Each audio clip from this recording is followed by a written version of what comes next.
ठरलं. तर मग या मालिकेच्या आजच्या भागामध्ये प्रियाच्या खांद्यावर भाजलेलाचा डाग आहे हा सायलीला अर्जुनला दाखवायचा असतो. आणि म्हणूनच सायली प्रियाला म्हणते, "अग प्रिया, पदर कसा लावलायस तू, थांब मी तुला लावून देते."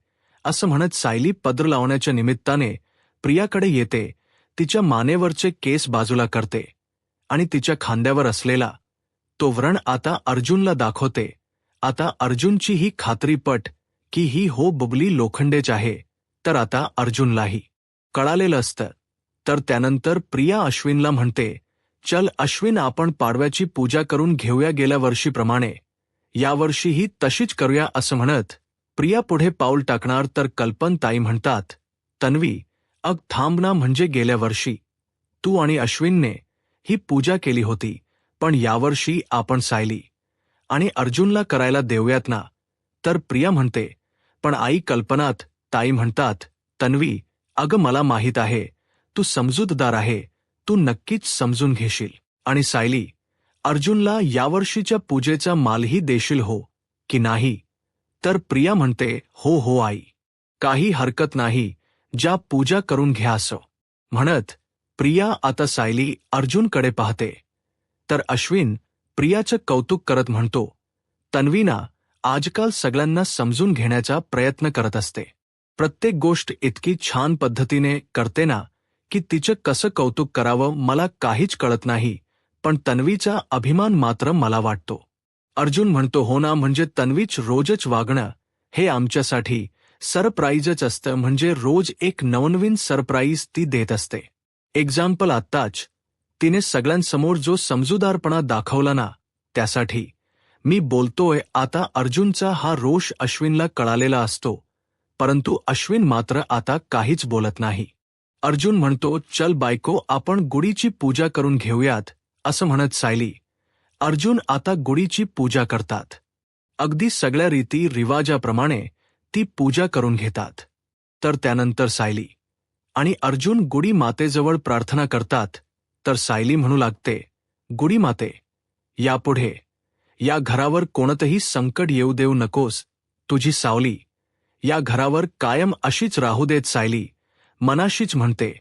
आणि अस्त्यावर सत्याचा विजय मिळवण्याचा बबली लोखंडेच सत्य सगळ्या जगासमोर आणण्याचं आम्ही एक एक पाऊल पुढे टाकत आहोत, त्यामध्ये आम्हाला यश मिळू देत. तर अर्जुन प्रार्थना करत म्हणतो, "अख्ख्या जगासमोर बबली लोखंडेच सत्य आम्हाला आणायचं आहे आणि त्यासाठी साठी गरज आहे तुझ्या आशीर्वादाची. आम्हाला लवकरात लवकर बबली लोखंडेचा सत्य जगासमोर आणायचा आहे." तर त्यानंतर आता अस्मिता आणि सचिन घोडीची पूजा करण्यासाठी पुढे येतात. आता अस्मिता पूजा करत असते, परंतु सचिनचा त्याकडे काहीच लक्ष नसतो. सचिन नाईलाजाने फक्त अस्मिताच्या बाजूला जाऊन बसतो. अस्मिता पूजा करते आणि त्यानंतर आपल्या बाळाला घेऊन घोडी मातेसमोर उभी राहते आणि म्हणू लागते, "आमच्या संसारावर आलेल संकट लवकरात लवकर दूर होऊ देत. आमचं नातं पूर्वीसारखं होऊ देत. सचिनच्या डोक्यावर असणारं कर्जाचं ओझ कमी होऊ देत, म्हणजे आमचं नातं लवकरात लवकर पूर्वीसारखं होईल." आता अस्मिता नंतर प्रिया आणि अश्विन गुढी मातेची पूजा करतात आणि त्यानंतर कल्पनाताई आणि प्रतापराव घरातील सर्वजण गुढी मातेची पूजा करतात, अगदी मनापासून तिच्याकडे मागणं मागतात. तर दुसरीकडे पाहायला मिळतं मैना आता सायलीची वाट पाहत असते आणि म्हणू लागते, "बघितलंस की शांते आता आली का ती सायली? अगं माझ्या मुलीचा खरा चेहरा जगासमोर समोर आणणार होती ना, माझ्या समोर आणणार होती ना, मग काय झालं? सकाळपासून फोन तरी केलाय का?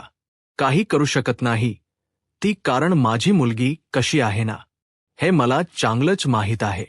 तर आता पुढे मैना म्हणू लागते, "ती सायली आली नाही, ती नाही, पण तिचा नवरा सुद्धा काही सकाळपासून इथे फिरकला सुद्धा नाहीये. मला माहीत आहे ना, ती माझ्या मुलीच्या विरोधात कुठलाच पुरावा आणू शकत नाही."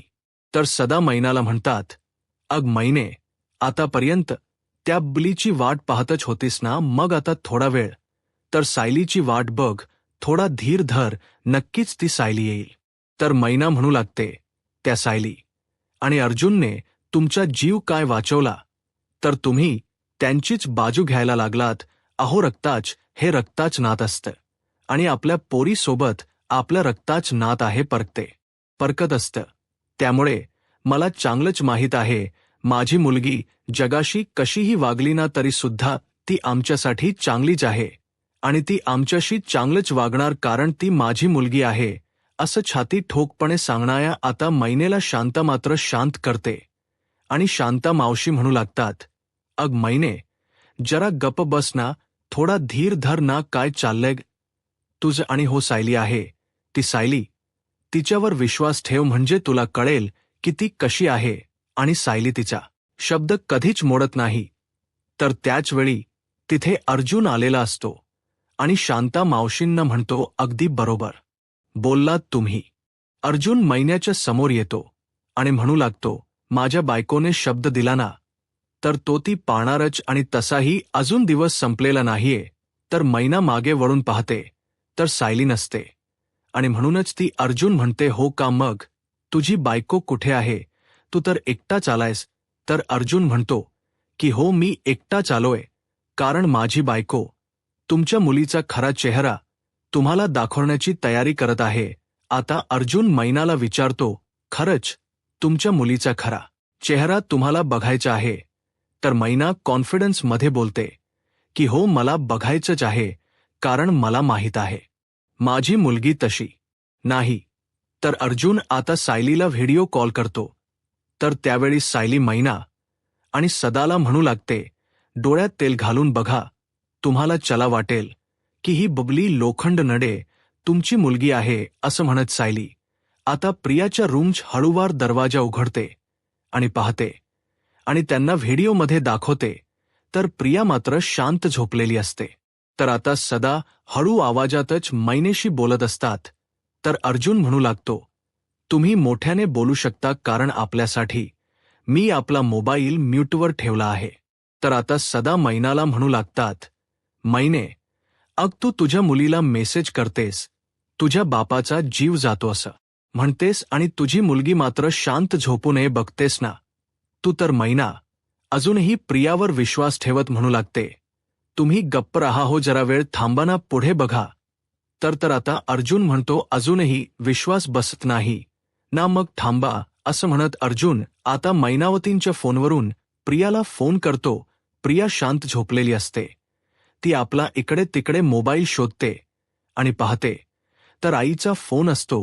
प्रिया म्हणू लागते, ही मैना का फोन करतीये? हिचा फोन घेण्यात मला काडीचाही इंटरेस्ट नाही, हे हिला कळत नाहीये का सतत मला फोन करून त्रास देती आहे. आता मात्र महिनाला धक्काच बसतो. तर अर्जुन म्हणतो, अजून पुरावा हवाय का? असं म्हणत अर्जुन मेसेज करतो. त्यामध्ये अर्जुन लिहितो की तुझ्या बाबांची तब्येत बरी नाहीये, तू पैसे आणि डॉक्टरांना कधी पाठवतेस? तू लवकर डॉक्टर आणि पैसे पाठव, नाही तर तुझ्या बापाचा जीव जाईल. तर तो मेसेज वाचताच प्रिया म्हणू लागते, गचकायचं तर गचकून देत सदा गेला तर चांगलंच आहे माझ्यासाठी. तो गचकण्याचीच तर मी वाट बघते आणि त्याच्या मागोमाग ती महिनाती सुद्धा गचकेल तर खरंच खूप बरं होईल. म्हणजे कसं होईल? सुंटे वाचून खोकला जाईल आणि तसंही हे दोघं जिवंत राहिले तर माझ्यासाठीच खूप मोठा प्रॉब्लेम आहे. हे दोघं एकदा गेलेत ना की मी सुटले आणि हे जर जिवंत राहिले तर माझ्याच गळ्याभोवतीचा कधी खास होतील हे कळणार सुद्धा नाही. आता मैनाला प्रियाच खरं रूप कळालेलं असतं. प्रिया मेसेज वाचते, काहीही रिप्लाय न देता पुन्हा एकदा झोपी जाते. अर्जुन म्हणतो, कळालं का? आता तरी तुमच्या मुलीचा खरा चेहरा कळाला का? आता मात्र मैनाचे डोळे उघडलेले असतात. मैना म्हणू लागते, खरंच अशी असू शकते का आमची बबली? तर सदा म्हणू लागतात, अशा मुलीला जन्म देण्यापेक्षा विष पिऊन मेलो असतो ना तर खरंच खूप बरं झालं असतं. तर मैना म्हणते, मला माहीतच नव्हतं की आपली बबली अशी असू शकते. म्हणजे मी आतापर्यंत या मुलीवर विश्वास ठेवला होता, हीच ती मुलगी की जिच्यावर मी विश्वास ठेवला. असं म्हणत आता दोघांच्याही डोळ्यात अश्रू असत. आता त्यावेळी सायलीचा तोल जातो आणि प्रियाच्या रूमचा दरवाजा जास्त उघडला जातो आणि त्याचवेळी प्रियाला आवाज जातो. प्रिया आवाज व्यवस्थित म्हणते, कोण आहे तिकडे? आता सायली तिथे बाजूला लपते, परंतु प्रिया नक्की बाहेर कोण आहे हे पाहण्यासाठी येते. त्यावेळी मात्र सायली तिथे नसते. ती तिथून निघून गेलेली असते. प्रियाला तिथे कोणीच दिसत नाही, तर दुसरीकडे पाहायला मिळतं. सायली आता व्हिडिओ कॉलवरच सदा मैनाशी बोलत असते. तर मैना सायलीला म्हणते, केवढी मोठी चूक करत होते मी, या पोरीवर विश्वास ठेवत होते. अग सायली, ही बबली आमचीच पोरगी आहे ना, मग ही आमचीच पोरगी आमच्या जीवावर का उठली आहे, असं म्हणत मैना खूप रडत असते. तर त्यावेळी सायली म्हणू लागते, तुमचं दुःख समजू शकते मी मैनाताई, मला तुम्हाला दुःख द्यायचा हेतू नव्हता, फक्त मला एवढंच तुम्हाला दाखवायचं होतं की तुम्ही जिला पाठीशी घालताय ना, तिला तुमच्याबद्दल काहीही वाटत नाहीये, तिला तुमची काळजी सुद्धा नाहीये, आणि या गोष्टीची जाणीव करून यायची होती की तुमच्यापासून तिला जर धोका आहे असं जर तिला जाणवलं ना, तर ती तुम्हाला सुद्धा मारून टाकेल, तुमचा सुद्धा जीव संपवेल. मी तुम्हाला शब्द दिला होता, त्याप्रमाणे मी माझा शब्द पाळला आहे. तीच खरं रूप मी तुम्हाला दाखवलं आहे. आता यापुढे काय करायचं आहे, काय निर्णय घ्यायचा हे तुम्ही ठरवायचं आहे. तर अर्जुन सदा मैनाला म्हणतो, आता तुम्हीच ठरवा की यापुढे तुम्हाला तुमच्या मुलीची साथ द्यायची आहे, ही आमची साथ द्यायची आहे. आता सदा मैनाला म्हणू लागतात, मैने आता बोल ना, आता का गप्प बसलीस? आता मैना आपलं दुःख पुसतात आणि सायलीला म्हणतात की सायली, आजपासून ती बबली माझ्यासाठी मेली आहे, ती माझी पोर नाही. आतापर्यंत तिने केलेल्या पापाची शिक्षा तिला मिळायलाच हवी. जी पोरगी स्वतःच्या आईबापाच्या जीवावर उठते तिला शिक्षा व्हायलाच पाहिजे. आतापर्यंत तिने खूप गुन्हे केले आहेत आणि या सगळ्या गुन्ह्याची शिक्षा देण्यासाठी मी तुमच्या सोबत आहे. यापुढे तुम्ही सांगायचं आणि आम्ही करायचं असं म्हणत आता मैनाने ठाम निर्णय घेतलेला असतो आणि सायली तिच्या या पुढच्या पाऊलमध्ये सुद्धा यशस्वी ठरलेली असते. आता अर्जुन रात्री शांत झोपतो आणि सकाळी उठल्यावर त्याला समोर असणारा कॉफीचा कप, आता कॉफीच्या वासाने अर्जुनला जाग येते. अर्जुन म्हणतो कॉफी. आता अर्जुन उठून पाहतो, त्यावेळी मात्र सायली त्याच्या समोर कॉफी आणि त्याची फेवरेट कुकीज घेऊन आलेली असते. अर्जुन म्हणतो कॉफी आणि माझी फेवरेट कुकीज, आज काही दिवस स्पेशल आहे का? तर सायली म्हणते की हो, आजचा दिवस स्पेशलच आहे, म्हणजे काल आपण एवढी मोठी कामगिरी केली आहे. एकीकडे त्या सदा मैनाला त्यांच्या मुलीचा खरा चेहरा दाखवला, तर दुसरीकडे प्रियाच्या खांद्यावर असणारी खून सुद्धा आपल्याला कळाली आहे, ज्याची प्रियाला जाणीवही नाही. अर्जुन म्हणतो हो ना, पण याच क्रेडिट सायली, फक्त तुला जातं म्हणजे त्या. सायली प्रियाला अजून माहीतही नाहीये की ट्रॅप किती खट्ट बसत चालला आहे आणि या खट्ट ट्रॅपमध्ये ती मात्र अडकत चालली आहे. तर सायली म्हणते की हो, आणि यापुढे ती अजून अडकणार, आणि त्याचं सेलिब्रेशन म्हणूनही. तर अर्जुन म्हणतो त्याचं सेलिब्रेशन म्हणून ही कॉफी आणि चहा आणि त्यासोबत माझे फेवरेट कुकीज. तर सायली म्हणते फक्त चहा आणि कॉफी नाही, तर मारामारी, असं म्हणत चहा आणि कॉफी ते मिक्स करते आणि म्हणू लागते, म्हणजे बघा ना, चहा आणि कॉफी एकत्र केल्यावर किती छान मारामारी तयार होते. अर्जुन म्हणतो अगदी आपल्यासारखी, म्हणजे या दोघांची चव वेगवेगळी असते, टेस्ट वेगळी असते, परंतु त्या दोघांना एकत्र केल्यानंतर त्यांच्यातील गोडवा अजून वाटतो.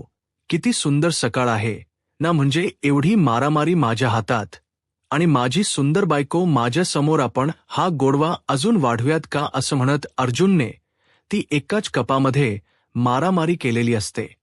आणि अर्जुन म्हणतो आता ही एकाच कपामध्ये एकदा तू प्यायची, एकदा मी पिणार, असं म्हणत अर्जुन सायलीकडे पाहतो आणि सायलीला म्हणतो आता हा गोडवा अजून वाढत जाणार. आता अर्जुन सायलीला म्हणतो तुझ्यासारखी गोड स्माईल, तुझ्यासारखी गोड बायको आणि ही जर मारामारी, तर अजून काय हव्य आयुष्यात. आता सायली लाजतच बाजूला जाते, तर अर्जुन हात पकडतो आणि म्हणतो थांब थांब, आता तू काहीतरी काम करशील, किचनमध्ये जाशील आणि तिथे तू तुझा वेळ घालवशील त्या अगोदरच मी तुला पकडून ठेवलं आहे, कारण आज ही मारामारी संप आल्याशिवाय तू कुठेही जायचं नाहीयेस, असं म्हणत अर्जुन सायलीला त्याच्या बाजूलाच बसवतो आणि दोघेही आता मारामारी एन्जॉय करत असतात. दोघेही खूप खुश असतात आणि त्यानंतर दुसरीकडे पाहायला मिळतं ते म्हणजे चक्क प्रियाने अश्विनसाठी सकाळी उठून डबा बनवलेला असतो आणि म्हणू लागते, अश्विन हा घे तुझा डबा. अश्विन म्हणतो डबा? तर प्रिया म्हणते, हो, आज मी तुझ्यासाठी डबा बनवला. खरं सांगू का, परवा तुझ्या हॉस्पिटलमध्ये माझ्या हातून डबा खालीच आणला तेव्हापासून मला खूप अपराधी वाटत होतं, म्हणून म्हटलं आज तुझ्यासाठी डबा बनवावा आणि म्हणूनच आज सकाळीच उठून मी तुझ्यासाठी डबा बनवला आहे. आता अश्विनला प्रियाचा अभिमान वाटत असतो. अश्विन म्हणू लागतो, तन्वी, तू स्वतःमध्ये इतके अमेजिंग बदल केलेस ना की रोजच्या रोज मी तुझ्या अजून प्रेमात पडतोय. आता प्रिया अश्विनला म्हणते, आता अजिबात जवळ येऊ नकोस, कारण तुला हॉस्पिटलला जायचं ते विसरलास का? तर अश्विन म्हणतो, आता तू न विसरायला भाग पडतेस, त्याचं काय करायचं? म्हणत अश्विन रोमॅन्टिक झालेला असतो.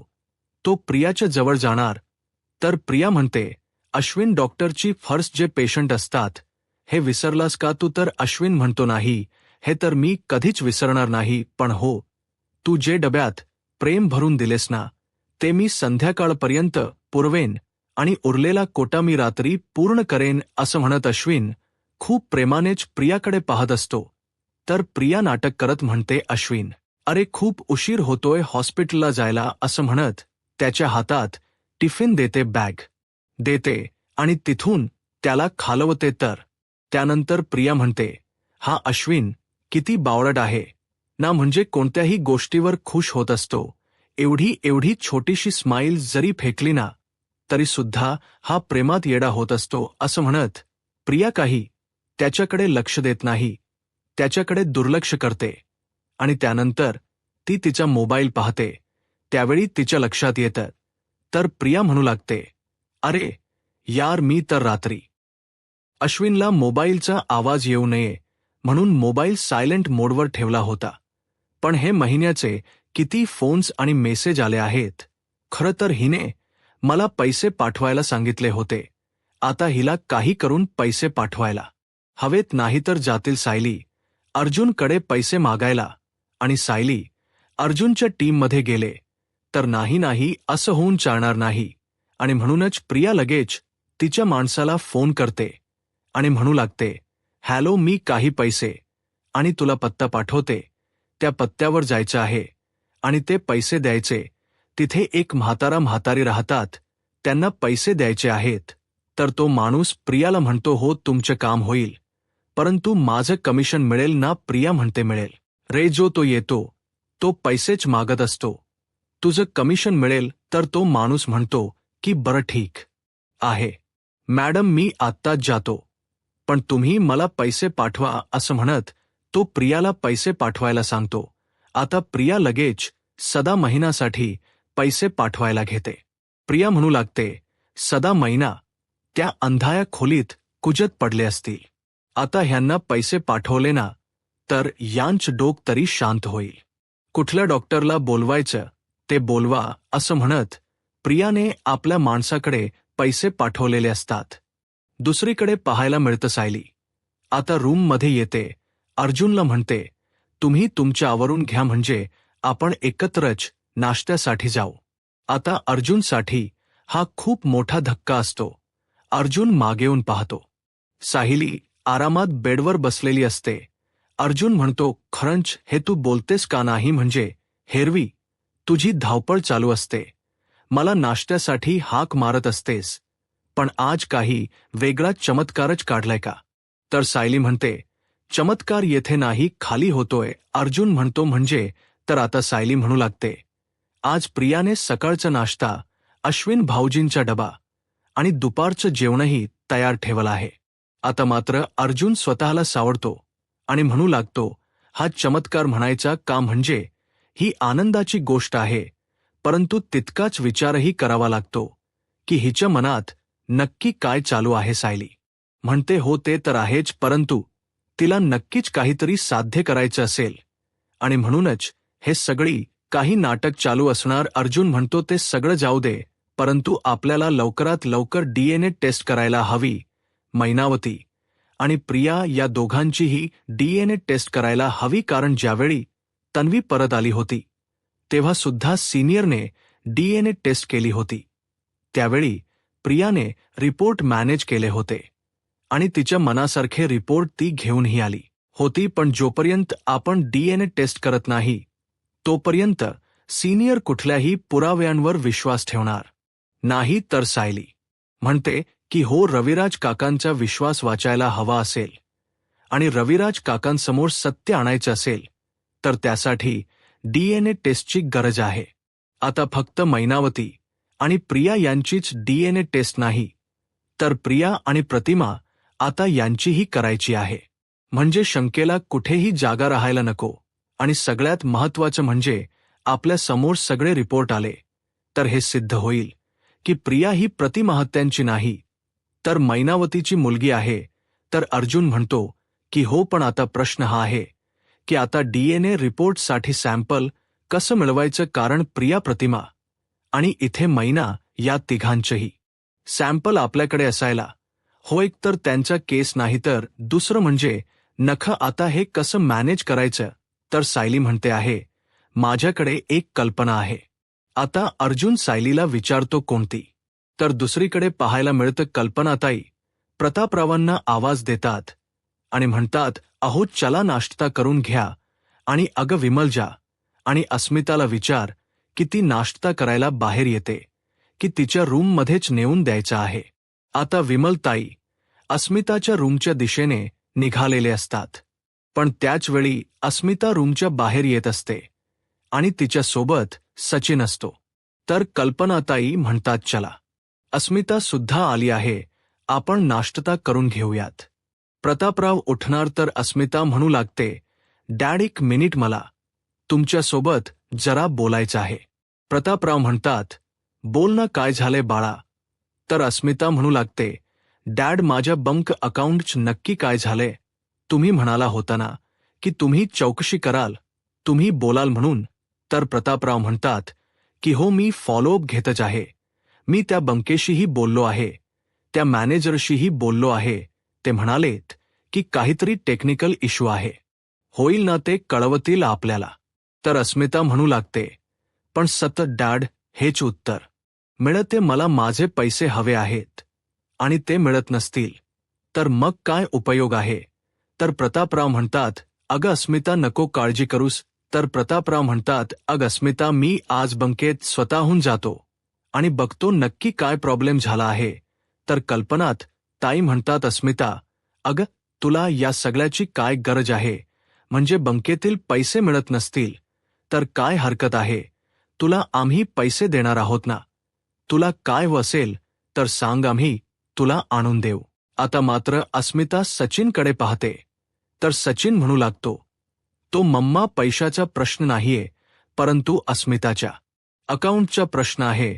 समजा तीच अकाउंट डिॲक्टिव्हेट झालं आणि कोणीतरी नकळत तिच्याकडून पैसे काढून घेतले, तर म्हणून या सगळ्या गोष्टीची चौकशी व्हायला हवी. एवढंच आम्हाला वाटते. आपण बाहेर किती फ्रॉडबद्दल ऐकतोय ना, म्हणजे उद्या असं व्हायला नको की त्यातून लाखो रुपये काढले गेलेत आणि नंतर आपल्याला कळलंय असं म्हणत आता सचिन नाटक करत असतो. तर अस्मिता म्हणते की हो, सचिन बोलतोय ते अगदी खरं आहे. तर प्रतापरावांना अस्मिता म्हणू लागते डॅड, मला खरंच खूप भीती वाटते. तुम्ही काही करून अगोदर ते काम करूनच घ्या डॅड, मला ते पैसे मिळायला हवे आहेत. तर प्रतापराव म्हणतातच मिता अख्तर. त्याचवेळी अर्जुन त्या ठिकाणी येतो आणि म्हणू लागतो अस्मिताई, ते पैसे तुलाच हवे आहेत ना. आता मात्र अस्मिता शांतच होते. आता अस्मिता अर्जुनला म्हणते म्हणजे, तर अर्जुन अस्मिताच्या समोर येतो आणि म्हणू लागतो म्हणजे कोणीतरी दुसरं तुझं नाव घेऊन पैसे मागण्याचा प्रयत्न तर करत नाही ना, हेच कन्फर्म करून घेतोय. तर अस्मिता म्हणू लागते मी आणि डॅड माझ्या अकाउंटबद्दल बोलत होतो, त्याच्याशी तुझा काही संबंध नाही. त्यामुळे अर्जुन तू यामध्ये पडू नकोस असं म्हणत आता अस्मिता स्वतःच्या भावालाही दुखावते. आता अर्जुनला खूप राग आलेला असतो. अर्जुन काही बोलणार तर सायली त्याला थांबवते. तर प्रतापराव म्हणू लागतात, अस्मिता तू चिडचिड करू नकोस, तू चल अगोदर नाश्ता करून घे, आपण नंतर बघू, मी जाणारच आहे ना बंकेत. अस्मिता म्हणते, नकोय मला नाश्ता असं म्हणत ती रूमच्या दिशेने निघून जाते. आता सचिन तिथून निघून जातो. कल्पनाई अस्मिताला थांबवण्याचा प्रयत्न करतात, परंतु अस्मिता काही थांबत नाही. तर आता प्रिया नाटक करत म्हणू लागते, अस्मिताचे हार्मोन्स म्हणजे प्रेग्नन्सीप्रमाणे वर खाली होत असतात आणि त्यामुळे थोडी तिची चिडचिड होत असेल, पण आपण कोणीही ते मनावर नको घेऊयात, सगळं काही नीट होईल. चला मी नाश्ता बनवलाय, तुम्ही सगळ्यांनी नाश्ता करून घ्या. तर कल्पनाताई प्रियाला म्हणतात, तन्वी अगं आजकाल तू सगळ्याच जबाबदाऱ्या अगदी मनापासून उचलत आहेस, मनापासून सगळं काही करत आहेस. तर त्याचवेळी प्रियाला फोन आलेला असतो. प्रिया पाहते तर तिच्या माणसाचा फोन आलेला असतो आणि म्हणूनच प्रिया म्हणते, मी आलेचा. तर प्रतापराव आवाज देत म्हणतात, तन्वी अगं तू आम्हाला नाश्ता देणार होतीस ना. प्रिया म्हणते, विमल आहे ना, विमल जरा नाश्ता देशील का असं म्हणत प्रिया तिथून निघून जाते. तर कल्पनाताई म्हणतात, चला आपण सर्वांनीच नाश्ता करून घेऊया. तर सायली म्हणते, हो आपण नाश्ता करूया, परंतु आई बाबा मला तुमच्याशी थोडं बोलायचं होतं. म्हणजे आई बाबा मी जरा सांगते ते तुम्ही ऐकाल का.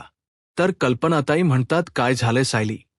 तर सायली म्हणू लागते, आई बाबा तुम्ही आताच म्हणालात ना की प्रिया अगदी घरच्या कामांमध्ये लक्ष देते, सगळं काही मनापासून करते, मग त्याच बक्षीस म्हणून तुम्ही तिला काहीतरी द्याल का. आता मात्र कल्पनाताई आणि प्रतापराव यांना काही कळत नसतं. कल्पनाताई म्हणतात, म्हणजे दुसरीकडे प्रिया फोनवर बोलत म्हणते, हॅलो मी किती वेळा सांगितलं फोन करायचा नाही, काम झाल्यावर मेसेज करायचा. तर प्रियाचा माणूस प्रियाला म्हणतो, मॅडम काम झालंच नाही म्हणूनच मी फोन केला आहे. प्रिया म्हणते, म्हणजे. तर आता तो माणूस प्रियाला म्हणतो, मॅडम तुम्ही जे ॲड्रेसवर पाठवलं होतं तिथे मी आलो आहे, परंतु इथे कोणीच नाहीये. प्रिया म्हणते, नीट बघ ना. तर तो म्हणू लागतो, मॅडम अगो दरवाजा बंद आहे. मग नीट काय बघायचं आहे. तर प्रिया त्याला म्हणते, अरे खिडकीतून डोकावून बघ ना. तर तो म्हणतो, हो मॅडम मी बघितलं आहे, घरात कोणीच नाहीये, घर रिकामी आहे. आता मात्र प्रियाला काहीच कळत नसतं. तर तो म्हणू लागतो, मॅडम मी तुम्हाला लोकेशन पाठवलं आहे, तुम्ही एकदा चेक करा ना. आता प्रिया लोकेशन चेक करते, लोकेशन बरोबर असते आणि म्हणूनच प्रिया म्हणू लागते, तू एक काम कर, तुझे पैसे काढून घे आणि बाकीचे पैसे मला परत ट्रान्सफर कर. तर तो माणूस म्हणतो, बरं ठीक आहे मॅडम असं म्हणत आता प्रिया फोन ठेवते. तर प्रिया विचार करत म्हणते की सदा मैना नक्की कुठे गेले असतील, ते दोघंही घरी नाहीयेत, मग नक्की कुठे असतील. आणि म्हणूनच प्रिया आता मैनाला फोन करायला घेते. तर दुसरीकडे सायलीला कल्पनाताई म्हणतात, मोठं द्यायचं म्हणजे नक्की काय द्यायचंय सायली. कल्पनाताई म्हणतात, नाही म्हणजे तन्वी आता चांगली वागायला लागली आहे म्हणून तिला गिफ्ट वगैरे द्यायचंय का. तर सायली म्हणते, आई मी म्हणते म्हणून मी सांगते म्हणून प्लीज द्याल ना. कल्पनाताई म्हणतात, हो पण आता काय द्यायचं तिला गिफ्ट म्हणून. तर सायली म्हणते, हे घ्या आई असं म्हणत तिने तिजोरीच्या चाव्या कल्पनाताईंच्या हातात दिलेल्या असतात. कल्पनाताई म्हणतात, सायली तिजोरीच्या चाव्या आणि ह्या मी तन्वीच्या हातात द्यायच्या आहेत. नाही नाही हे शक्य नाही. प्रतापराव म्हणतात, सायली अर्जुन अरे आतापर्यंत तुम्ही सांगाल तस आम्ही वागत आलो, परंतु आता तिजोरीच्या चाव्या देणं म्हणजे असं आहे ना की चोराच्या हातातच या चाव्या देण्यासारखा. सायली म्हणते, बाबा मला माहीत आहे, मी तुमची काळजी समजू शकते, पण फक्त मी सांगते म्हणून. तर अर्जुन म्हणतो, मम्मा डॅड आता तुम्ही प्लीज एवढं करा, पुढे तुम्हाला या सगळ्या गोष्टी कळतीलच आणि लवकरच आम्ही तुम्हाला सगळं काही सांगू, परंतु तोपर्यंत आम्हाला तुमच्या मदतीची गरज आहे, तुम्ही द्याल ना आम्हाला साथ. तर कल्पनाताई आणि प्रतापराव तयार होतात. तर इकडे प्रिया 7 महिन्याला फोन करण्याचा प्रयत्न करत असता, परंतु तो फोन सायलीकडे असल्यामुळे प्रियाचा फोन काही महिना घेत नसते. तर प्रिया म्हणू लागते, काय झालंय? ती महिना माझा फोन का घेत नाहीये? कुठे गेलेत हे म्हातारी? या सदाला बरं नाही म्हणून ही महिना हॉस्पिटलला तर गेली नाही ना. पण जर ती हॉस्पिटलला गेली असती तर तिने माझ्याकडे पैसे मागितले असते. मग नक्की गेलेत कुठे? काय चालले नक्की? प्रिया पुन्हा पुन्हा फोन करण्याचा प्रयत्न करत असते. तर कल्पनाताई प्रियाला आवाज देत म्हणतात, तन्वी, अग्गे तन्वी. आता प्रिया फोन ठेवते आणि म्हणू लागते, शांत, डोक शांत ठेवायला हवं आणि चेहऱ्यावर काही भीती दिसायला नको, नाहीतर सायली, अर्जुन मला लगेच पकडतील. असं म्हणत प्रिया स्वतःला शांत करते, कंट्रोलमध्ये आणते. तर प्रियाच्या मनात दुसराच विचार येतो आणि ती म्हणू लागते, कदाचित सदा महिना सायली अर्जुनच्या हाती तर लागले नसतील ना. तर इकडे कल्पनाताई म्हणतात, तन्वीला इतके हाका मारते पण अजून ती बाहेर येत नाहीये. सायली म्हणते, मी जाऊन बघते. परंतु त्याच वेळी प्रिया त्या ठिकाणी आलेली असते. तर प्रिया येताच कल्पनाताई तिच्याकडे रागाने पाहतात. तर प्रिया म्हणू लागते, काय झालंय? नाश्ता व्यवस्थित झाला होता ना? तर सायली म्हणते, तू कोणाशी फोनवर बोलत होतीस एवढा वेळ? तर प्रिया नाटक करत म्हणते, अगं, एका मैत्रिणीचा फोन आला होता. कितीतरी महिन्यानंतर फोन आला आणि मी बोलण्यातच अडकून गेले होते. आणि या बोलण्यात मला आईच्या हक्काचा आवाजही ऐकू आला नाही. आता प्रियाची ही नाटक सायली अर्जुनला चांगलीच माहीत असतात. आता सर्वजण प्रियाकडे पाहत असतात. तर प्रिया म्हणू लागते, काय झालंय? तुम्ही सर्वजण असे का बघताय? काही झालंय का? तर कल्पना ताई म्हणतात, काही झालंय नाही होणार आहे. अश्विनला फोन कर आणि ताबडतोब घरी बोलावून घे. तर प्रिया घाबरते आणि म्हणू लागते, काय झाले नक्की? कल्पना ताई म्हणतात, मी जेवढं सांगितले ना तेवढंच कर. आता प्रिया घाबरतच अश्विनला फोन करायला घेते. तर प्रिया मनाशीच म्हणते, हे सदा महिना एकीकडे सापडत नाहीयेत आणि ह्यांचे हे चेहरे नक्की काय झाले? या सायली अर्जुनने माझ्या विरुद्ध काही बॉम्ब टाकलाय की काय? असं म्हणत प्रिया घाबरून गेलेली असते. तोपर्यंत अश्विनही घरी आलेला असतो. अश्विन येताच प्रियाला म्हणतो, काय झाले तन्वी? मला एवढ्या घाईने का बोलावून घेतलेस? तर प्रिया म्हणते, आईने मला तुला बोलवायला सांगितलं म्हणजे मलाही माहीत नाही की नक्की काय कळलंय.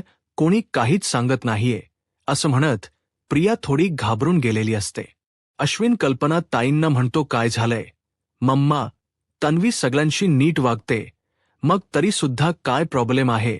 तर कल्पना ताई म्हणतात, तन्वी सगळ्यांशी नीट वागते हे आम्हाला दिसतंय आणि काही दिवस ती स्वतःमध्ये बदल घडवून आणते हे आम्हाला दिसतंय. मी तर कधी कधी तिला जास्तीची काम सांगत होती, पण ती मात्र कोणतीही चिडचिड न करता अगदी मनापासून सगळी काम पूर्ण करत होती.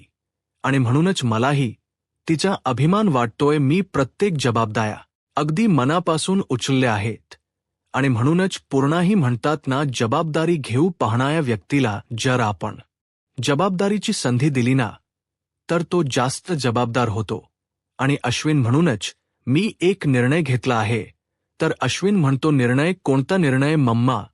तर कल्पनाताई सायलीला म्हणतात, सायली, तुझ्याकडे तिजोरीच्या आणि या घराच्या ज्या चाव्या आहेत त्या माझ्याकडे दे. तर सायली म्हणते, आई का? कशासाठी?